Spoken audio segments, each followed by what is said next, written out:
Deus por ter enviado Jesus para morrer em nosso lugar, para nos garantir a vida eterna.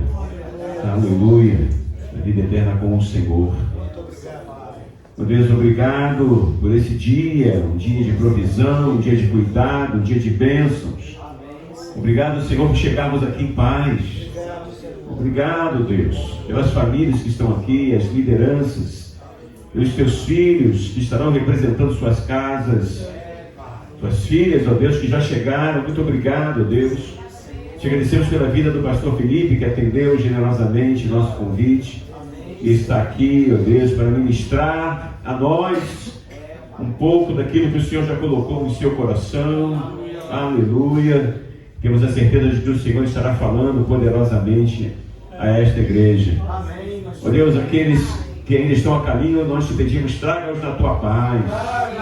Livra o teu povo de todos os males. Dá-nos, Senhor, mais uma vez a tua bênção. Enquanto estivermos aqui, Senhor, guarda as nossas casas, guarda as nossas famílias, onde quer que estejam. Que nossos corações estejam abertos. E que nada, Pai, nada impeça, aleluia, que sejamos ministrados e as tuas filhas sejam ministradas pela tua palavra. É a nossa oração, nós te agradecemos no nome de Jesus. Você pode dizer amém? Amém. Tome o seu lugar. Eu descer aqui. Felipe, esse aqui é o seu microfone. Desceu o microfone? Não. O microfone sim vai usar. Você tem que devolver quando você acaba. Aqui, você que sabe. Tem mais próximo aqui, eu vou sentar também. Bem, pessoal, olha só. O pastor Felipe, ele ele é engrense, né? Engrense. Deus tenha misericórdia de você. Nós moramos em Angra dos Reis muitos anos, viu, pastor Dário? E como a gente já sabe, vocês já sabem, né? Conheci o Felipe ainda novinho, tinha cabelo. Tá ficando careca, Felipe. Não tem nada, depois você conversa com o pastor Dário que ele... me consola. Ele vai girar, ele vai falar do truque da barba.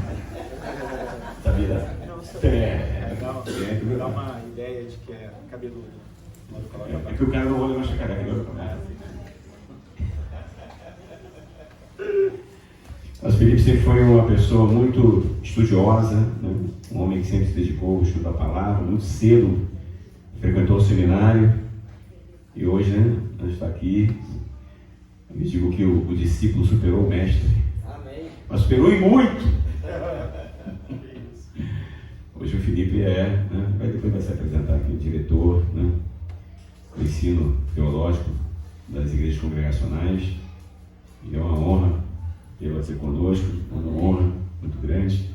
O Felipe vem nos treinou, tem nos treinado e vai continuar nos treinando quanto ao discipulado também, tem uma formação no Life on Life, né, uma formação internacional, nos esteve nos Estados Unidos agora recentemente, fazendo essa capacitação. Então, para a gente, né, é uma alegria, uma honra ter você aqui. Estava de férias, tirou 10 dias de férias, veio hoje, chegou e veio para cá. Então, isso também demonstra essa parceria, essa amizade. Então, nós queremos te agradecer muito por você estar aqui. Amém? Abre o seu coração, né, preste atenção, você que está aqui, que com certeza Deus já colocou no coração do Felipe algo poderoso para nossas vidas. Amém? Amém? Vamos cumprimentar o nome de Deus, seja bem-vindo. Toque sempre. Sinta-se bem. Se gostar. E se quiser. Aí pode ficar. Estou querendo já me chutar aqui. Se você vir para cá, você está no meu lugar. Vou vir carregar sua mala. Isso é coisa de ser mulher. As origens. As origens, voltou as origens. Meus irmãos, a graça e a paz do Senhor Jesus Cristo. Vamos estar aqui. O pastor Sérgio só errou que eu vim direto para cá, eu não vim. Eu fui para Itaboraí pregar lá. De manhã cedo para Itaboraí. Falei lá na Associação das Igrejas Nacionais, 13ª Associação das Igrejas Nacionais, hoje lá de manhã. Bem cansado, mas a gente foi lá, almocei, descansei um pouquinho e vim para cá.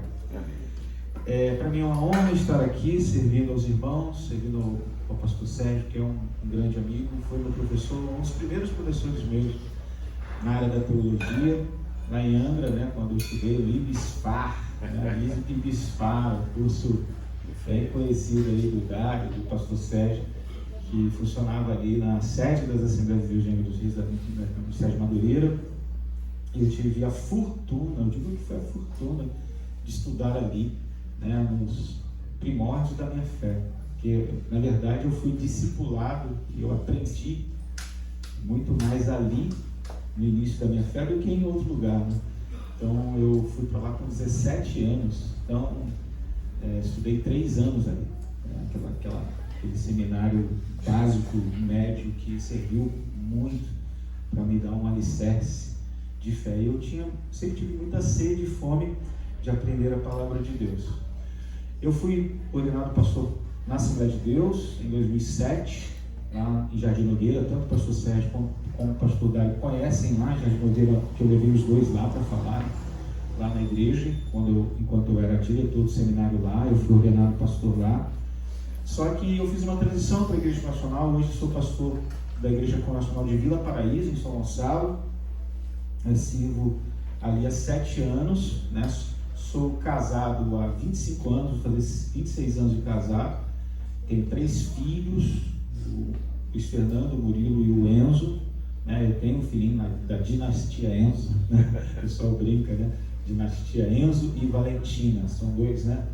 Da dinastia. E hoje também eu sirvo na minha denominação, na Igreja Evangélica Nacional, na União das Igrejas, como diretor do Departamento de Educação Teológica, né? A gente avançou em alguns degraus na área de formação teológica, né? Tive a oportunidade de fazer fazer especializações, fiz em algumas áreas, discipulado, pregação expositiva, aconselhamento bíblico. Fiz mestrado, hoje estou no doutorado, fazendo doutorado em ministérios, e estou servindo nessa área. E como o pastor Sérgio falou, discipulado, a parte discipulada é uma área que eu amo muito, pregação expositiva e também aconselhamento bíblico. Às vezes ou outra eu sou desafiado a falar assuntos como o que eu vou falar aqui agora, que eu não fujo deles. Inclusive, quando a gente conversou, ele me deu o tema, eu revelei a ele um segredo que está para ser revelado aí a qualquer momento.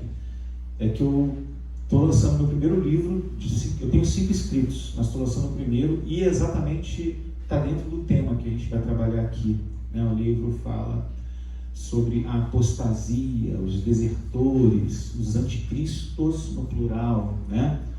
Aqueles que abandonam a fé. Então, o título do livro é Entre a Fé e o Abandono.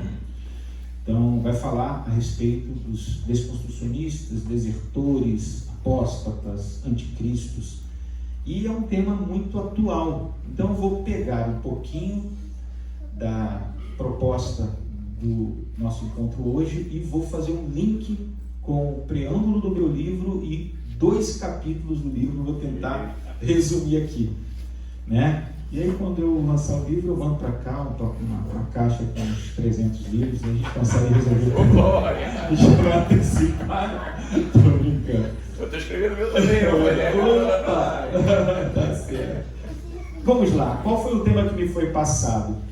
Revelações proféticas dos últimos tempos. Esse foi o tema que me passaram, o pastor Sérgio me passou. O tema Revelações Proféticas dos Últimos Tempos, ele envolve uma análise cuidadosa das Escrituras, especialmente de passagens ditas escatológicas, né? Ou seja, as passagens escatológicas são aquelas passagens sobre os acontecimentos do fim dos tempos. E meu objetivo então aqui é apresentar uma abordagem bíblica equilibrada, teologicamente sólida, sobre o que esse tema propõe e transitar depois para a temática da apostasia, né? Dos desertores, daqueles que abandonam a fé, e que está dentro desse assunto. O que são os últimos tempos? Falar isso, quanto tempo eu tenho, pastor, para falar? 15 minutos. minutos. tempo? 15 minutos? Preciso saber. Onde é que está o relógio? Não, justamente não tem relógio aqui. Não tem. Porque aí, né? Não. Vamos fazer assim, são 8 horas, 5 para as 8, né? 5 para as 8. Vamos botar aí 8h35, você tem Tá, 40 minutos. Tá. Vamos lá. Então, assim, o que são os últimos tempos? Na Bíblia, os últimos tempos, ou últimos dias, referem-se ao período entre a primeira vinda de Jesus e a segunda vinda de Jesus. Tá? Encarnação, morte, ressurreição, segunda vinda de Cristo, estão tudo dentro ali dos últimos tempos. O que significa que a gente está vivendo nos últimos tempos. Nós vivemos nesse tempo. Hebreus, capítulo 1, versículo 2, 1 e 2.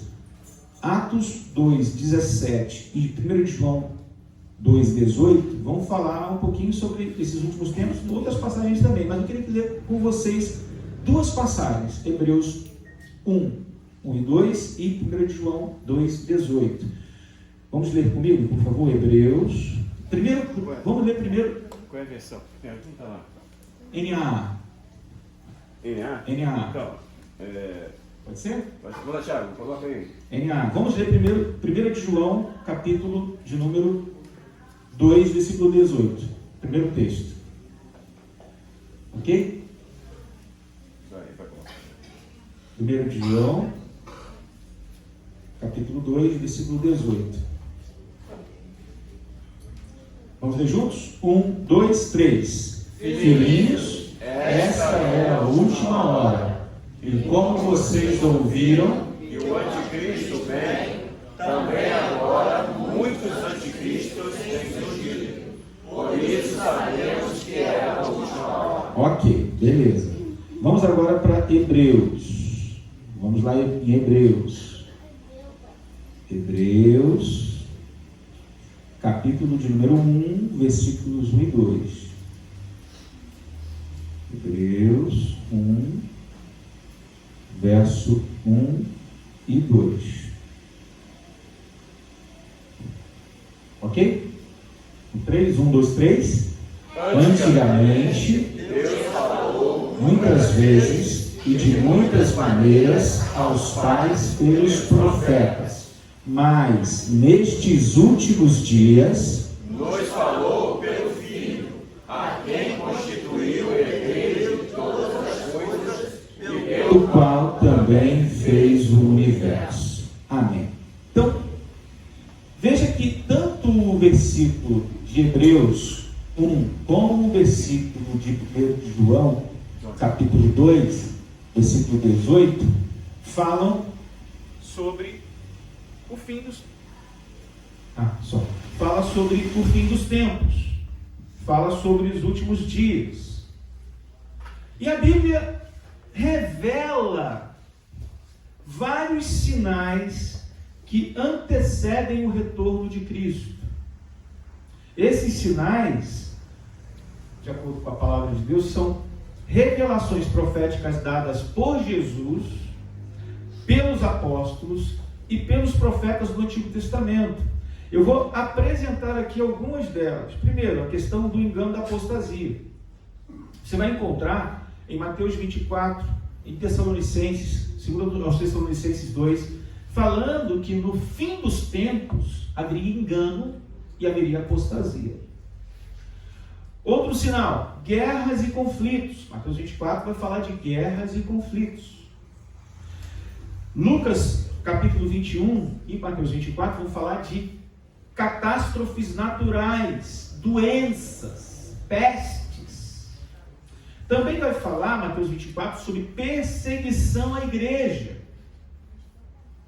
Nos últimos tempos também, Mateus 24 vai dizer que a pregação do Evangelho alcançará todas as nações, no fim dos tempos. Agora, o texto que a gente leu fala do aparecimento do anticristo, no singular, mas também fala do aparecimento de anticristos, no plural.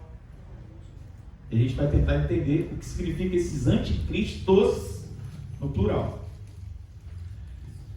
Aí depois você vê a sequência daquilo que acontece. Grande tribulação, se vai passar, se não vai passar, a gente não vai entrar nisso aqui. Não é o nosso propósito, né? A volta gloriosa de Jesus Cristo, o juízo final, a nova criação, tudo isso é tema de escatologia.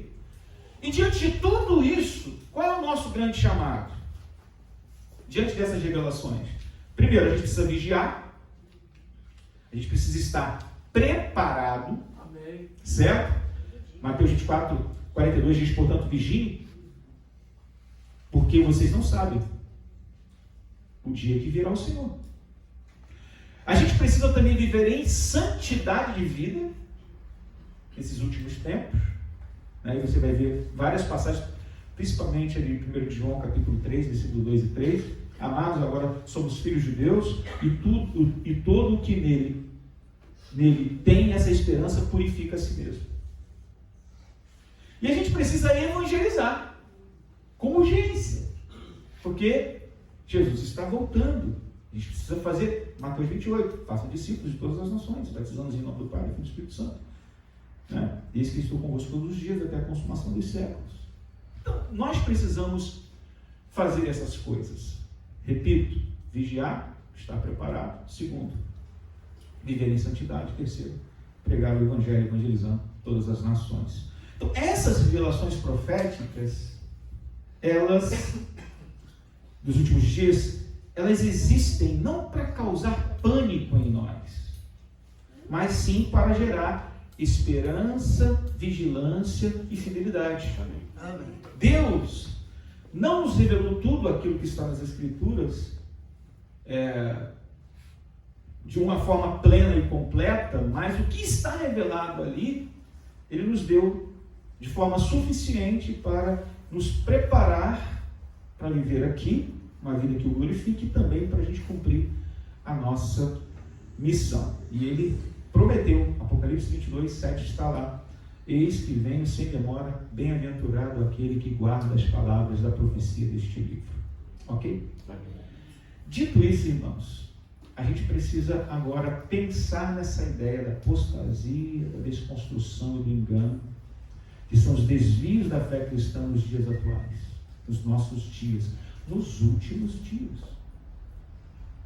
Em nossa jornada de fé, é impossível não percebermos o crescente número de pessoas que um dia professaram o nome de Jesus Cristo e hoje vivem distantes da verdade do Evangelho. Você e eu conhecemos muita gente assim. A Bíblia, então, ela nos alerta sobre isso de forma clara e frequente. Estes indivíduos, eles podem receber muitos nomes, tanto nomes que as Escrituras apresentam, quanto na linguagem pastoral e teológica dos nossos dias. Quem são essas pessoas? Alguns os chamam de desertores da fé, outros os chamam de apóstatas, de revisionistas, ou mesmo de falsos mestres. Há ainda aqueles que são vistos como desconstrucionistas da fé cristã, relativistas da fé cristã, ou anticristos. Esses termos, embora diversos, apontam para realidades espirituais sérias e perigosas. Então, a gente vai ver a seguir e tentar entender essas expressões sob três perspectivas: base bíblica, base pastoral e o contexto teológico, além de estudarmos três grupos distintos que representam os principais desvios doutrinários e espirituais dos nossos dias. Eu vou ganhar tempo. Primeiro dizendo que o que nós estamos dizendo tem base bíblica, teológica e pastoral. Porque a própria palavra de Deus nos fornece nomes, vários termos, diretos e indiretos, imagens simbólicas, para descrever esses desertores, esses apóstatas, enganadores. Entre eles, nós temos filhos da desobediência, lá em Efésios, filhos do diabo, lá em 1 João, os que voltam ao vômito, 2 de Pedro, navio naufragado na fé, 1 Timóteo, galhos cortados, Romanos 11, lobos vorazes, Atos 20, cães e falsos obreiros, Filipenses, anticristos e espírito de anticristo, 1 de João, falsos cristos, falsos profetas, falsos mestres. Mateus 7, Mateus 24, filhos da perdição, João 17, hereges, 2 de Pedro, e caídos da fé, abandonadores do Evangelho, Hebreus 6 e Hebreus 10. Então são esses termos. Quanto ao uso, a gente viu o uso bíblico, o uso pastoral, desertores espirituais, abandonadores da fé, apóstatas, ex-crentes, rejeitadores da verdade, oponentes do Evangelho, instrumentos do maligno. E, no contexto teológico, a gente vê que também isso é verdadeiro. A gente pode tirar das Escrituras, do âmbito pastoral e também do contexto teológico. Dentro da escatologia e da heresiologia, a gente tem os anticristos, os hereges, os filhos da perdição. Dentro da teologia pastoral, a gente tem os desertores espirituais e os ex-crentes. E dentro da teologia contemporânea, da filosofia, da religião, os desconstrucionistas, relativistas e revisionistas. Então a gente está organizando eles em blocos, a gente precisa explicar rapidamente esses blocos. Primeiro, os desertores e apóstatas. O texto de Hebreus 6 descreve aqueles que, mesmo tendo experimentado a verdade do Evangelho, rejeitam conscientemente a fé em Cristo. Isso não se refere a simples quedas momentâneas. Gente que está na igreja é firme, mas que de repente titubeia, cambaleia, cai. Eu tenho até uma forma de fazer uma bênção apostólica um pouco diferente, né? Bênção pastoral, né?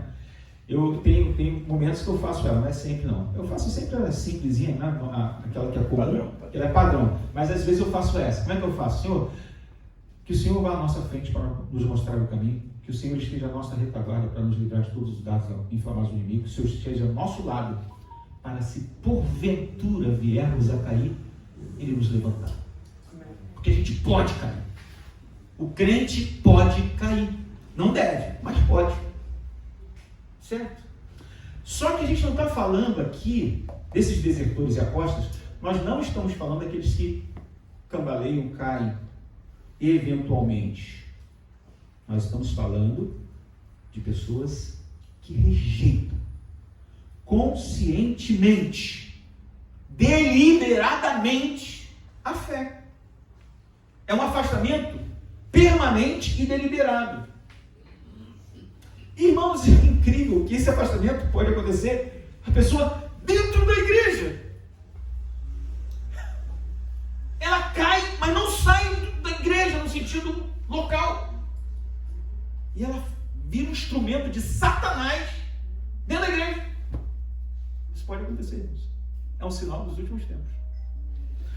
1 de João 2,19 reforça: eles saíram do nosso meio, todavia eles se foram para que ficasse manifesto que nenhum deles é dos nossos.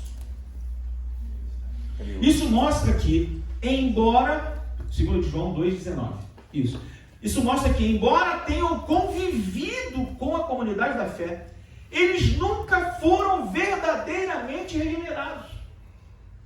Se você ler a Bíblia, principalmente colégio apostólico, até o final dos evangelhos, você não vai ter nenhuma dificuldade de entender isso, porque Judas era um caso desse. Andava com Jesus, mas era o diabo. Ele era o diabo, irmãos.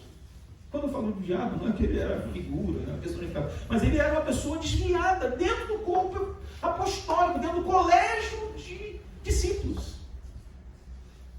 Não sei quem já viu, se, né, o pastor Sérgio Peroso mostrou bem, The Chosen, estou brincando. Não sei se você já lançou agora, estou fazendo propaganda aqui, estou ganhando nada com isso. Já lançou no Amazon Prime a 5ª temporada de The Chosen. O pessoal estava vendo aí no aplicativo pirata, né? Estou brincando. Em inglês, mas agora está em português já na Amazon Prime. Eu vi até o final, peguei e vi rapidinho, eu e os meus filhos, a gente gosta muito do The Chosen. E a 5ª temporada termina com Judas traindo Jesus. E é muito legal, né? A representação, ela não é bíblica totalmente, mas ela está baseada no texto bíblico e é uma representação, né, imagética. Você tenta transportar sua mente para aquela realidade. E é muito legal. Eles fizeram um excelente trabalho, na minha opinião, tá? Por mais que tenha crítica, para mim, é um excelente trabalho. E você tem uma ideia Judas estava ali, gente, até o final. Quando ele chega, eu chego a me emocionar. Quando ele chega, esse texto é muito, muito poderoso para mim, no sentido negativo para o lado de Judas, mas no quesito pastoral, mostra para mim que a gente pode estar ladeado de gente que nos traz, gente. E Judas chegando até Jesus e beijando o rosto dele. É uma coisa assim. E essas pessoas, a Bíblia diz que elas estão entre nós. Um soldado que abandona a batalha declara que nunca fui um soldado de verdade. Vesti a farda, mas nunca abracei a missão. Assim são muitos os que usam o nome de cristão, mas nunca nasceram de novo. Judas, Demas, Alexandre Latuelo, tudo exemplos bíblicos dessa questão. E os exemplos atuais? Quem nunca ouviu falar, eu posso falar, não está gravando, não tem problema nenhum, está na internet. Não tem nenhum pudor de falar. Quem nunca ouviu falar do Daniel Pax, pastorzão? Já ouviram falar? Ele era desse tamanho assim, de gordo. Emagreceu, ficou magrinho. Filho de pastor, se não me engano, metodista ou quadrangular. Mas hoje está na internet falando mal dos crentes, falando mal da igreja. Quem são os desertores hoje? São os influenciadores evangélicos. Eu conheço um camarada que participou de um treinamento comigo, um treinamento chamado Projeto Plantador, de 2 anos, da Atos 29, também uma instituição internacional. Nós fomos treinados por 2 anos, nós tínhamos uma bolsa, inclusive, para ser treinados. 2 anos. Esse camarada fez o treinamento de 2 anos. Hoje, ele é ministro católico e fala mal das igrejas evangélicas protestantes. Ele era pastor presbiteriano. Influenciador digital católico, hoje. Teólogos progressistas que negam doutrinas fundamentais do cristianismo e da fé. Bem, vamos para o segundo bloco. Desconstrucionistas. A gente tem os desconstrucionistas agora, os revisionistas e relativistas. Pedro, na sua segunda carta, capítulo 2, versículo 1, vai advertir que surgirão falsos mestres que introduzirão heresias destruidoras, chegando a negar o próprio Senhor Jesus Cristo. São pessoas que, em nome da modernidade, reconfiguram a fé cristã conforme filosofias humanas, como nos alerta Colossenses 2:8. Um arquiteto destruiu o alicerce de uma casa dizendo que manteria as paredes. Poucos dias depois, tudo ruiu. Porque as paredes não ficam de pé se não tem os alicerces. O mesmo acontece com quem remove os fundamentos da fé bíblica. Não tem como você dizer que é crente se você não está alicerçado numa fé genuinamente evangélica. Hoje, na Bíblia, a gente tem os exemplos como Himeneu e Fileto, os gnósticos. E aqui nos dias de hoje, a gente tem os teólogos liberais, a teologia liberal. A gente tem os influenciadores também progressistas que dizem que inferno, pecado, salvação são apenas metáforas, não são verdades, não são reais. E isso tudo está sendo difundido hoje. E a gente tem o terceiro bloco. São os falsos mestres.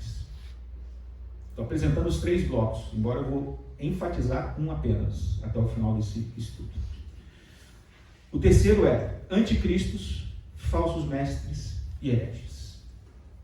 1 João, o texto que a gente leu, capítulo 2, versículo 18 a 22, nos alerta que muitos anticristos já se levantaram negando a verdade sobre Jesus.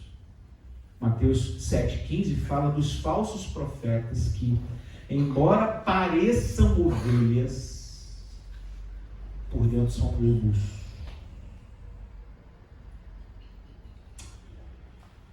Irmãos, um banquete de 1000 pratos pode ser arruinado por apenas pequenas gotas de veneno. Veneno na panela. Um falso mestre, mesmo que tenha aparência piedosa, pode espalhar destruição doutrinária fatal. Por isso que a gente precisa ter discernimento. Paulo encontrou falsos mestres, falsos apóstolos em Corinto, profetas mentirosos. Nos dias de Jeremias, nós temos nas Escrituras, falsos pastores. E hoje, nós temos seitas que distorcem a identidade de Cristo e também pastores hereges que mercadejam a fé. Diante desses três grupos, os que abandonam, os que relativizam e os que enganam, a igreja é chamada a permanecer firme na verdade do Evangelho. Os desafios espirituais dos nossos dias exigem. Os tempos são difíceis, são muito complicados, complexos. Nós precisamos, esses tempos exigem discernimento, exigem coragem doutrinária e perseverança na fé. Cada cristão precisa estar enraizado na palavra, vigilante na oração e fiel, perseverando até o fim. Você tem permanecido na fé, firme na verdade? Esse tema é tão caro, tão importante, que eu escolhi o tema da firmeza na verdade para o primeiro semestre todinho da minha igreja. Nós fomos para o retiro espiritual que não fizemos no carnaval, porque não conseguimos o sítio para fazer no carnaval, mas a gente foi para a Semana Santa. A gente foi e fez um final de semana que combinou também num feriado, né? Tivemos 4 dias só sobre esse assunto. Firmeza na fé, na palavra. Trabalhamos a carta de Judas. O aniversário da nossa igreja, que foi em junho, também foi sobre esse tema. Domingo pela manhã eu trabalhei esse tema. Agora, recentemente, antes de entrar de férias, eu falei sobre firmeza na fé a partir de postulados doutrinários. A ideia é de que nós precisamos de firmeza, caso contrário, cederemos às pressões do mundo e às vozes que tentam redefinir o Evangelho. Examinemos o nosso próprio coração. A fidelidade a Cristo exige renúncia, vigilância e profundo amor pela verdade. Amém. Não se deixe levar por discursos atraentes, bonitos, embelezados com paetês e plumas, que negam a cruz. Persevere, mesmo que muitos ao seu redor estejam desistindo. Você tem que ficar firme. Amém. Os últimos dias são difíceis, mas se nós permanecermos firmes até o fim, seremos galardoados pelo Senhor. Que o Senhor Deus, Pai fiel e verdadeiro, possa nos ajudar e nos guardar nossa vida, o nosso coração de toda apostasia, de toda incredulidade, de todo engano, fortalecendo assim a nossa mente, o nosso espírito com a palavra do seu poder, para que permaneçamos firmes até o fim. Que Ele nos dê discernimento diante das falsas doutrinas, coragem para rejeitar a mentira que se opõe a Cristo, mesmo que todo mundo esteja aceitando, e que Ele nos sustente com a verdade e nos guie pelo Espírito Santo, em nome de Jesus Cristo. Amém, irmãos? Amém. Diante disso, eu queria reforçar um pouco sobre quem são os anticristos, falar um pouquinho do anticristo no singular, mas fechar falando um pouquinho sobre essa ideia dos anticristos, porque eu acho que esse é um sinal importante que a gente precisa observar. Poucas palavras despertam tanto temor e especulação como a palavra anticristo. Não é verdade? E a gente muitas vezes não se dá conta de que essa palavra ela é tanto plural como singular. Muitos crentes nem se preocupam com isso. Por essa razão que eu escrevi o meu livro, que eu acho que muita gente vai até tomar um susto. Como assim? Não tinha parado para pensar nisso. Mas a Bíblia fala do anticristo no singular. e de anticristos no plural. Essa expressão, para muitos, essa figura, para muitos, está ligada a um governante global do fim dos tempos, ou a um personagem apocalíptico com poder sobrenatural. No entanto, o apóstolo João nos alerta que o espírito do anticristo já está em ação no mundo. E que muitos anticristos não vão surgir não, gente, eles já surgiram. Eles não vão surgir não, eles já surgiram. Essa realidade não pertence apenas ao futuro, mas ao presente. Ela é uma realidade concreta, ela é uma realidade sutil.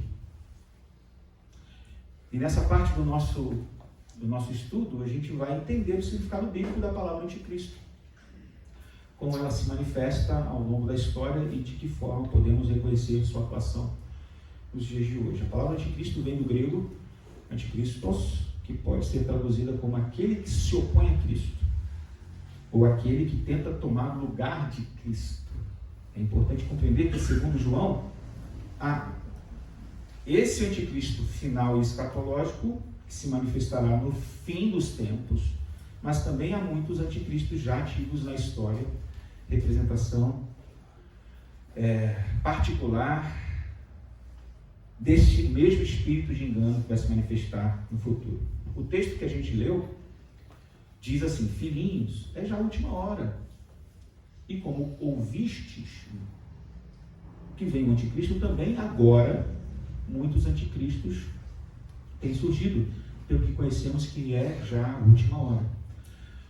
O surgimento de falsos mestres e doutrinas que negam aspectos fundamentais de Jesus Cristo é uma evidência de que vivemos o tempo dos fins. João vai esclarecer aqui quem é o mentiroso, senão aquele que nega Jesus Cristo. Este é o anticristo. O que nega o Pai, o que nega o Filho.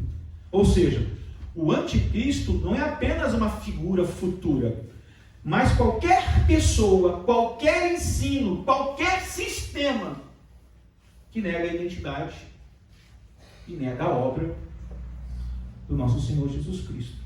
Ainda aqui em 1 de João, lá no capítulo 4, versículo 3, ele afirma: todo espírito que não confessa Jesus não procede de Deus, pelo contrário, este espírito é do anticristo, a respeito do qual tendes ouvido que vem e agora já está no mundo.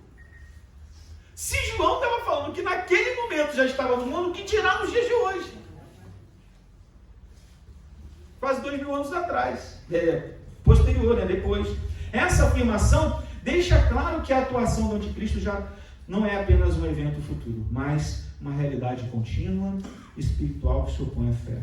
E quais as características do espírito do anticristo? Segundo João, inclui negar Jesus Cristo, negar que ele veio em carne, uma heresia comum entre os gnósticos dos primeiros séculos, negar sua divindade e exclusividade como único caminho para Deus, a ideia de singularidade de Jesus Cristo, e afastar-se da igreja verdadeira. Deixa eu abrir um parênteses aqui. Isso é muito sério. Tem gente que crê em Jesus Cristo. Você vai perguntar para ela: você crê em Jesus Cristo? E o grande problema não é se a pessoa crê em Jesus. A questão é se ela crê somente em Jesus. Está vendo? Aquele postulado da reforma protestante, que é o solus Christus, precisa estar presente no nosso coração, na nossa mente. Porque tem gente que crê em Jesus, mas crê também em Maria. Tem gente que crê em Jesus, mas crê também em Padre Inciso. Tem gente que crê em Jesus, mas crê também em si mesmo, como aquele que é o seu auto-salvador. Tem gente que crê em Jesus, mas não crê só em Jesus. Crê em alguma outra coisinha também. E a Bíblia diz que quem tem esse modelo de pensamento é anticristo. Olha que seriedade, irmãos. Porque o anticristo, o espírito do anticristo, nega a Cristo, a sua obra, a sua pessoa e a sua singularidade. 1 de João também diz que muitos saíram do meio da comunidade, revelando que nunca foram regenerados de fato. Esses falsos mestres surgem dentro da própria estrutura da igreja local, da igreja visível. Mas eles abandonam a verdade. E às vezes abandonam de forma muito clara, nítida, porque saem da comunidade, e às vezes abandonam estando dentro da comunidade. Hoje o espírito do anticristo se manifesta em diferentes frentes. Ele pode ser identificado em religiões, em seitas, que negam a divindade de Jesus, rejeitam sua obra como suficiente, como é o caso de grupos como Testemunho de Jeová, a gente conhece, né? Ou o grupo do Islã. Mas também pode ser apresentado na teologia progressista. Encontramos tentativas de reinterpretação de Jesus apenas como um mestre ético ou um ativista social, esvaziando assim a identidade de Jesus divina, seu senhorio absoluto, porque tudo aquilo que a gente fala de Jesus, que não considera quem ele é de verdade como Deus, é esvaziar a identidade de Jesus. E a gente também percebe esse espírito no secularismo contemporâneo. O espírito do anticristo se expressa ao excluir Cristo de todas as esferas da vida: educação, política, moralidade. Aí Jesus Cristo ele fica recluso apenas ao gueto, ao ambientezinho da religião.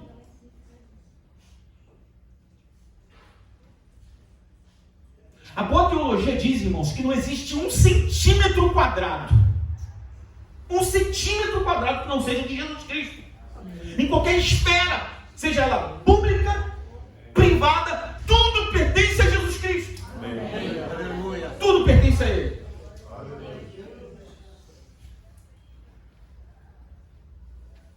É dele. Tudo tem a ver com Ele. Então, se a gente segue essa mentalidade secularista contemporânea, a gente está tirando Jesus da educação, da política, da moralidade, exaltando a autonomia humana como centro da verdade. Irmãos, o homem é pecador, desesperadamente pecador, e Jesus Cristo é o Redentor. E não tem esse negócio de Deus deu inteligência. Irmãos, na verdade, todo bem, todo dom perfeito vem da parte de Deus. Todo dom perfeito. Se acontece avanço, se a coisa está dando certo, pode ter certeza, irmãos, a mão de Deus está ali. Amém. Glória a Deus. A mão de Deus está lá. Não é autonomia humana deixar acontecer. Não, meus irmãos, eu acredito na providência divina. Eu acredito que Deus é um Deus providente. Amém. É um Deus que tem o controle do universo em suas mãos. E a Bíblia fala também, como a gente viu, do anticristo final, escatológico, né? Esse anticristo escatológico, descrito em 2 Tessalonicenses 2, 3 e 4, ele é o homem da iniquidade, que se opõe a Deus e tenta se exaltar como se fosse o próprio Deus. Essa figura, ela concentra o espírito do anticristo em sua forma mais extrema, promovendo assim um sistema mundial de engano e adoração falsa. Então, contudo, mesmo antes da sua manifestação plena, o espírito do anticristo já está atuando nos corações e nas estruturas que rejeitam a autoridade de Cristo. Diante de tudo isso, o cristão é chamado a viver como? Em vigilância, em discernimento. É fundamental examinar tudo à luz das Escrituras. O escrutínio da nossa cosmovisão deve ser a palavra de Deus. Nós não estamos subordinados à cosmovisão deste mundo corrompido. Nós estamos subordinados à cosmovisão cristã, bíblica, escriturística. Então, tudo precisa ser avaliado à luz da palavra, pois o Espírito de Cristo atua também por meio dos ensinos religiosos aparentemente inofensivos que tentam ruir, destruir, minar, implodir os alicerces da fé. Então é necessário fortalecer nossa confissão de fé, proclamando Jesus Cristo como Deus, como Salvador, como Senhor absoluto. E acima de tudo, devemos orar, pedindo discernimento espiritual, para não sermos seduzidos pelas ideias sutis que negam e minimizam a pessoa do nosso Cristo. Eu quero terminar aqui. O que você tem consumido? Que tipo de livros você tem lido? Que tipo de vídeos você tem visto? Que tipo de ensinos você tem recebido?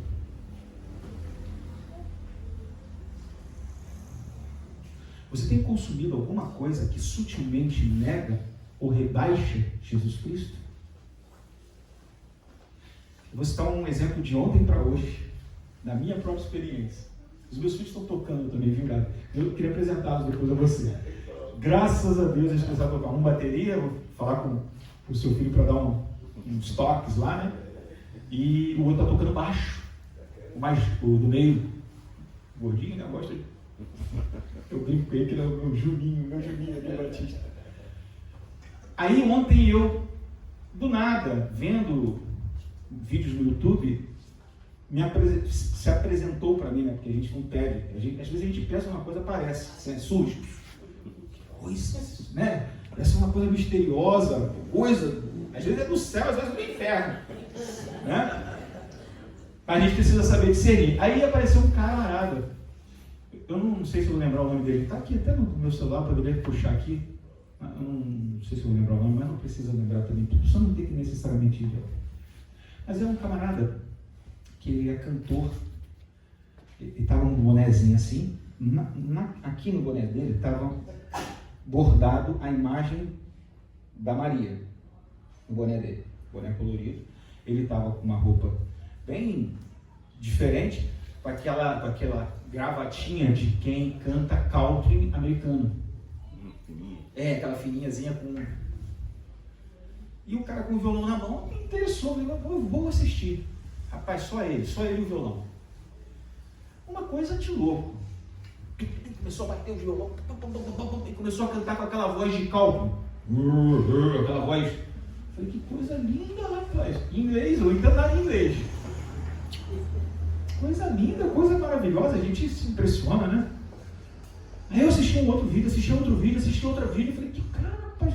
Daqui a pouco aparece um vídeo para mim que eu vejo lá atrás umas coisas esquisitas. Estava. Estranho. Tô vendo umas cabeças estranhas lá atrás, né? Esse cara deve ser satanista.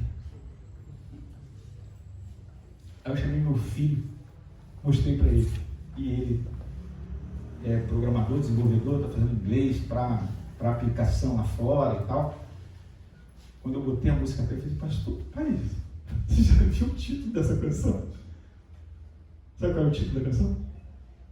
O Diabo. The Devil? The Devil.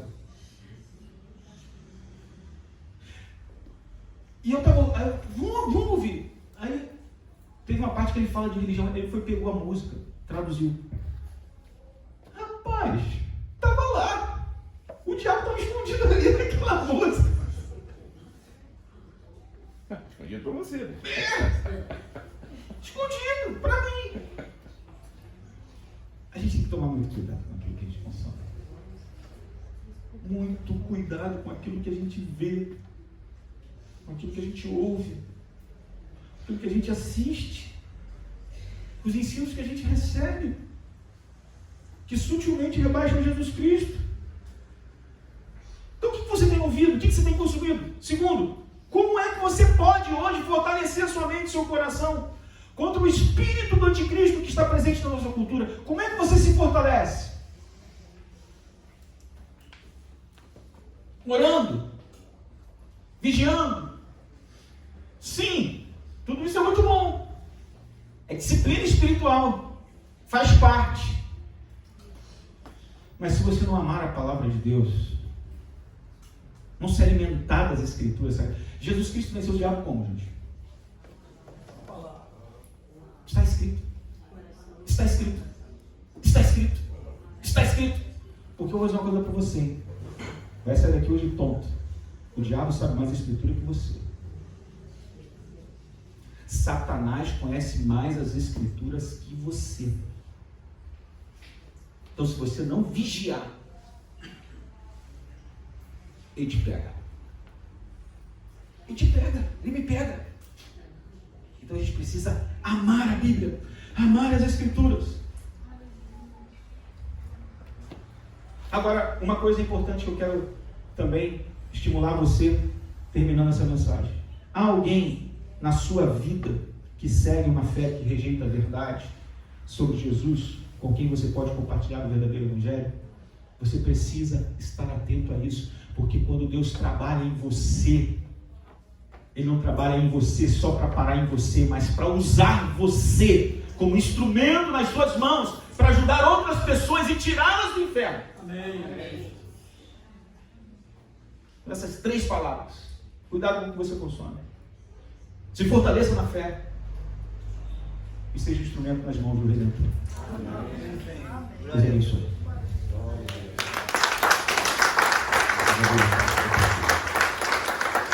A gente vai dar uma paradinha para o lanche, depois o Felipe vai voltar para fechar, né, a sua palavra. A gente vai ter perguntas, né, e hoje vai dar para fazer irmãos, isso. eu fui envolvido pelo Espírito aqui a falar um outro assunto que eu acho que é importante, que está dentro destes. E vou tentar resumir em 10 minutos uma palestra aí, uma aula que eu dou de 1h30. Eu vou falar um pouquinho sobre interpretação bíblica, que tem tudo a ver com o que a gente está falando aqui, tá? Por que a interpretação bíblica é importante? Porque a Bíblia é a palavra de Deus. Amém. Porque muitas interpretações erradas geram confusão. E há uma necessidade de unidade e clareza no corpo de Cristo. Interpretar corretamente é igual à obediência a Deus. Concorda? Amém. O texto-chave para a questão da interpretação é 2 Timóteo 2,15. Procura apresentar-te a Deus aprovado como obreiro que não tem do que se envergonhar, que maneja bem a palavra da verdade. Só que existem alguns desafios à interpretação. Primeiro, diferenças culturais, históricas e linguísticas. Nós estamos há mais de 2000 anos daquilo que aconteceu lá na Bíblia Sagrada. Então há um abismo, chamado de abismo da terceira pessoa.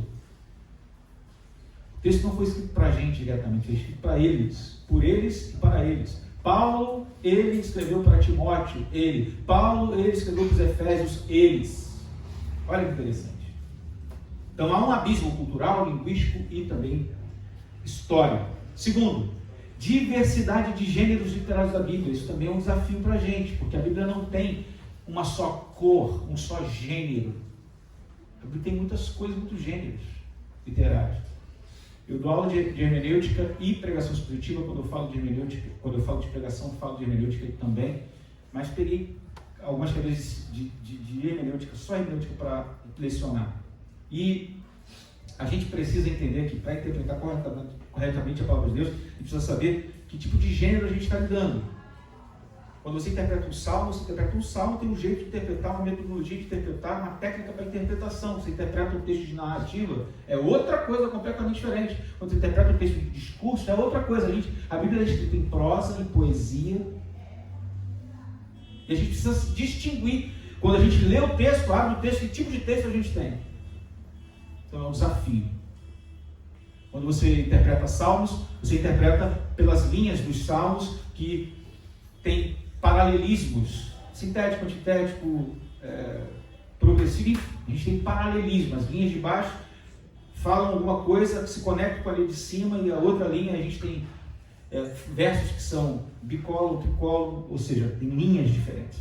Eu não vou entrar nesses meandros. Quando você interpreta narrativas, você precisa entender o primeiro cenário, o conflito, o clímax do conflito, a resolução do conflito e o último cenário. Tem que entender isso. Personagens, enredo, tudo mais. Quando você interpreta um texto de discurso, você tem que procurar por palavras que se repetem, por verbos, por advérbios, por conectivos, porque uma frase está subordinada à outra, explicando, interpretando a outra. Beleza. Mas há um outro desafio que são preconceitos pessoais e pressupostos errados. Esse é um desafio. E o outro é o perigo do achismo, da interpretação isolada. Apenas para conceituar, definição de interpretação bíblica. Interpretar significa descobrir o sentido pretendido pelo autor bíblico inspirado por Deus. Quando eu interpreto algo que não é meu, eu não posso dizer que o texto é vivo em mim, gente, no leitor. Isso é um pressuposto liberal, mundano, que a gente não pode concordar. Pedro vai dizer na sua epístola que o texto sagrado não é de particular interpretação. Logo, quando eu vou para o texto, eu tenho que eu tenho que entender o sentido que o autor tinha. E o objetivo final da interpretação é aplicar a palavra de Deus aos nossos corações, às nossas vidas hoje. Aí você pode perguntar, por que tantas interpretações diferentes, pastor Felipe? Primeiro, ou é uma falta de preparo e de estudo sério. Segundo, ou é ignorância no que diz respeito ao contexto histórico, literário e gramatical, ou é influência da tradição, das experiências pessoais, ou mesmo resistência à autoridade da Bíblia Sagrada.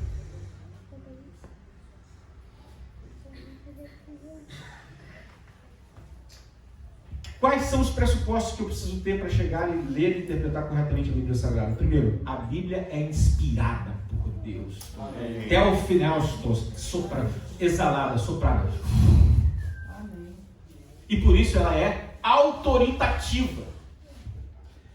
Ela tem um sentido original, pretendido pelo autor. E o Espírito Santo está ao nosso lado quando a gente interpreta o texto, nos guiando. Mas a gente precisa estudar. Seriamente, a gente precisa estudar com as melhores ferramentas que nós pudermos. E a Bíblia foi escrita em contextos reais. A gente precisa entender o contexto, o mundo de Paulo, o mundo dos Efésios, o mundo dos Coríntios, o mundo dos Tessalonicenses. A gente precisa entender esses contextos. Quando Paulo escreveu para Tito, ele escreveu por quê? O que Tito estava vivendo? Quem era Tito? Por que ele escreveu daquele jeito que escreveu? Aquela frase está lá, por quê? Qual é o papel do intérprete, então? É buscar o sentido pretendido por Deus, superar preconceitos pessoais, respeitar o gênero literário e considerar o contexto histórico e gramatical. E aí, para você interpretar corretamente, os passos primeiros são: leia com atenção, releia 10 vezes se possível. Depois, faça boas perguntas. Quem, o que, quando, onde, por que, como. São perguntas básicas, iniciais de interpretação, de observação. A gente chama nos métodos de estudos bíblicos, peguei essa disciplina para dar agora. Eu sou doido, eu sou maluco. Peguei para dar na faculdade agora. O método oia, oica e doica. Que coisa é essa? Coisa maluca. Os métodos de estudos bíblicos nos ajudam nisso aí. Oia é o quê? Observação, interpretação e aplicação. Oica, observação, interpretação, correlação, aplicação. Doica, delimitação, observação, interpretação, correlação e aplicação. Você precisa fazer essas perguntas de observação, perguntas de interpretação, perguntas de correlação, perguntas de interpretação e aplicação. Preciso fazer isso. Considerando o contexto imediato, amplo, buscar o propósito do autor e orar, pedindo discernimento. Eu tenho que orar. O crente tem que orar para entender a Bíblia, tem que orar. Porque se ele não orar, ele não consegue chegar ao entendimento correto que o autor pretendia. E aí eu chego no ponto que eu quero falar para terminar minha fala. Existem algumas abordagens literárias sociocientíficas recentes na interpretação bíblica. E a gente precisa, então, explorar essas novas formas de ler a Bíblia e discernir o que é o que não é de Deus. O texto que embasa essa fala é João 17. Santifica-os na verdade. A tua palavra é a verdade. Amém. Há uma mudança de paradigma.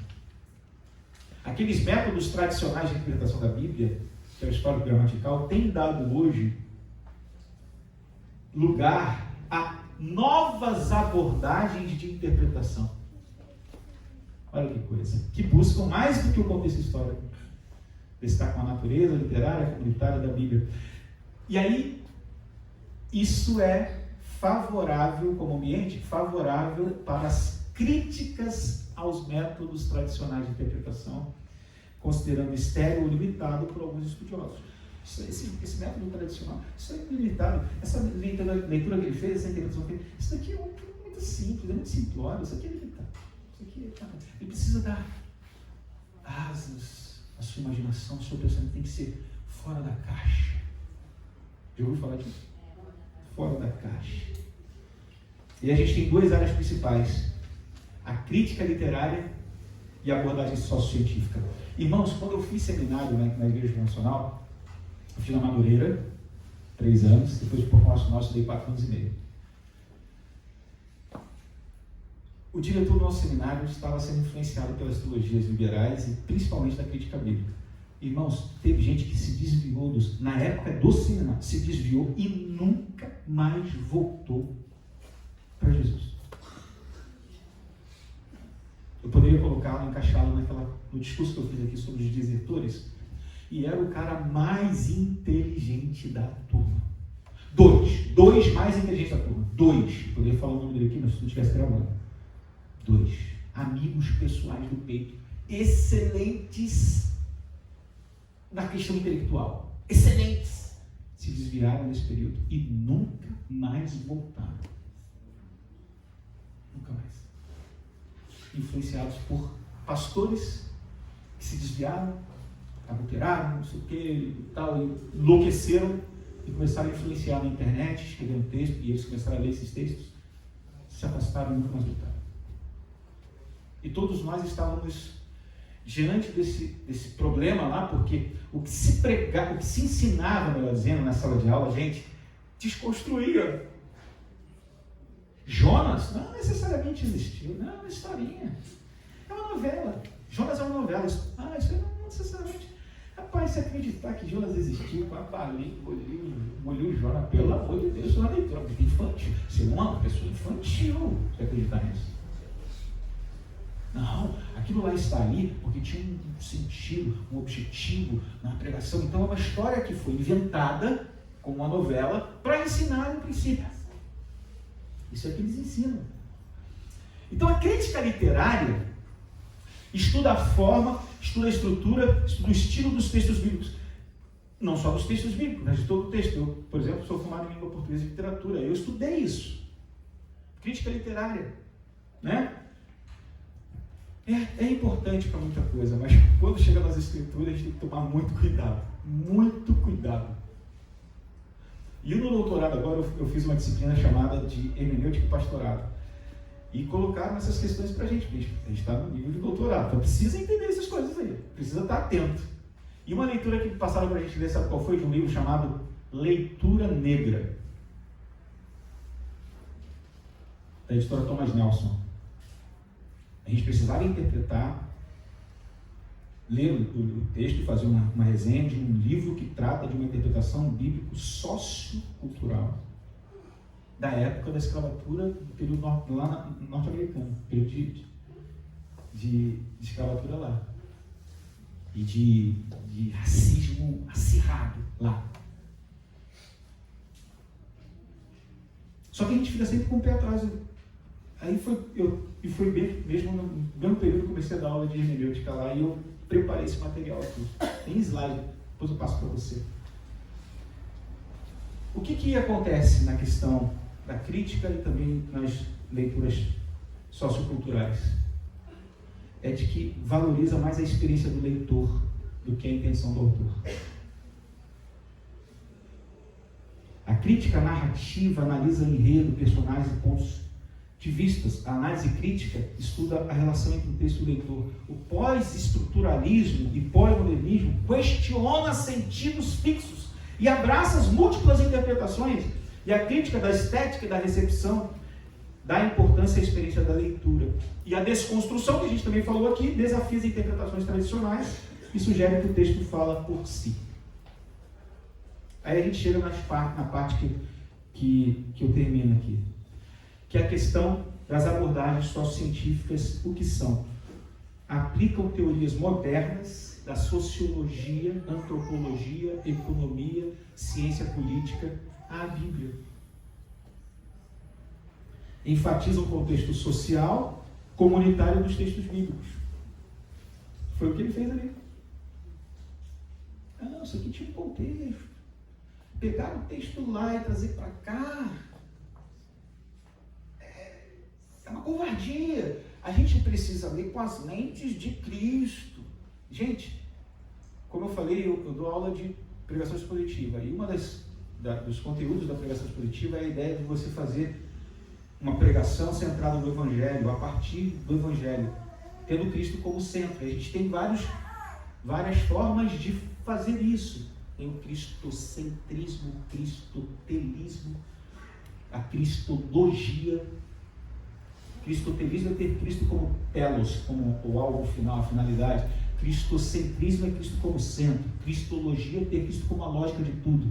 A gente poderia interpretar, só que tem um perigo muito grande quando você ouvir isso. Tome muito cuidado. Cristo tem que ser a chave hermenêutica da minha interpretação.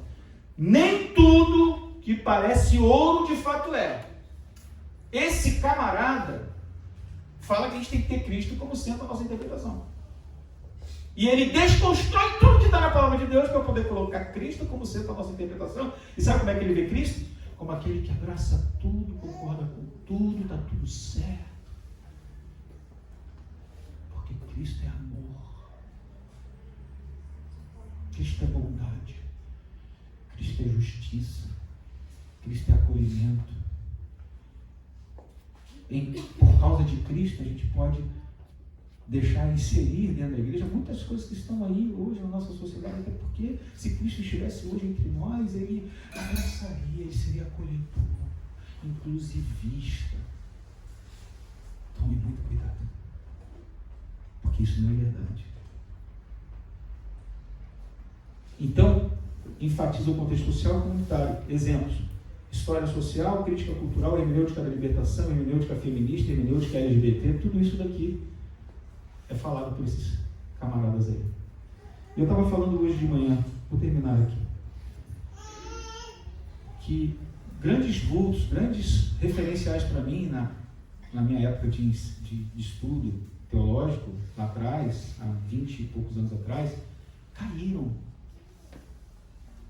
Vou citar os nomes, não tenho pudor de falar, porque está aí na internet: Caio Fábio, Hélio Kiwitz, Ricardo Gondim, Ariovaldo Ramos. Esses caras perderam a decência na interpretação do texto, perderam o centro de tudo. Infelizmente, um outro aqui do Rio também, Eduardo Rosa Pedreira, que está com Badu. Eu estou citando aqui, irmãos, sem nenhuma preocupação, que está aí, eles estão expondo isso daí. Então, são pessoas que pegam, por exemplo, a história social e querem interpretar a Bíblia à luz disso, como as estruturas sociais moldam o texto, ou hermenêutica da libertação, a Bíblia como ferramenta de justiça social, aí se tornam ativistas sociais, ou teorias sociocientíficas, aplicar conceitos como poder, gênero e opressão ao texto. É o que eles fazem. Questões de gênero, de inclusão, como a cultura influencia a leitura. E aí, vamos fazendo assim, a gente pode usar a Bíblia para tudo. Para qualquer coisa que a gente quiser. Inclusive, vou matar para fazer uma chacina aqui. Não, porque Deus mandou chegar. Você não vê que existe traficante evangélico hoje, gente? Facção evangélica. Ali, pertinho da gente aqui, a gente atravessa a ponte, está ali. Passagela 20. Complexo de Israel. Ou seja, eu estava dando um estudo na quinta-feira lá na igreja. Aí chegou um irmão lá que veio lá do Rio, lá do Tanque, comunidade do Tanque. Aí foi lá para assistir a mensagem. Me conheceu uma vez lá em Itaguatinga, eu conheci a igreja do pastor. Eu falei: pastor, que maravilha, isso aqui, eu trouxe um presente para o senhor. Tirando do bolso, da bolsa assim, Os Traficantes Evangélicos, um livro que foi lançado recente. Falando do peixão, não sei o quê. A gente pode interpretar a Bíblia para muita coisa, gente. Muita coisa. Isso é muito sério. Muito sério mesmo. Eu queria falar um pouquinho sobre isso e terminar a minha parte, deixar aí para os irmãos fazerem perguntas. Pastor Sérgio, para estudar aqui, para poder ajudar a gente nas respostas. Né? Mais ou menos. Bem, alguma pergunta? Pronto. Já está decidido aqui, mas Patrick não tem pergunta nenhuma. Mas Patrick, ó, 3 dias, participativo, não dorme, É uma medalha. não atrapalha, lê o texto bíblico. Legal. Uma benção, Patrick, é uma benção. Legal. Acabou? Meu querido, muito obrigado. Uma salva de palmas para Jesus. Quando eu crescer, eu quero ser igual você. Ainda tem livro, tá, pastor? Isso, os livros estão lá. Você passando lá, adquirindo o livro, você abençoa o ministério do Felipe. É uma pessoa que tem dedicado, como eu disse, a sua vida ao ensino, ao aprendizado. O ensino sempre está junto, conectado com o aprendizado. Então vamos nos sentir aqui motivados. A intenção desse seminário é essa, né? Essa é a intenção. Motivar vocês, me motivar a igreja para conhecer, para estudar, para conhecer, para poder estar, como diz a Bíblia, né, pronto para defender a palavra e também para saber responder qual é a razão da nossa fé. Precisamos estar prontos.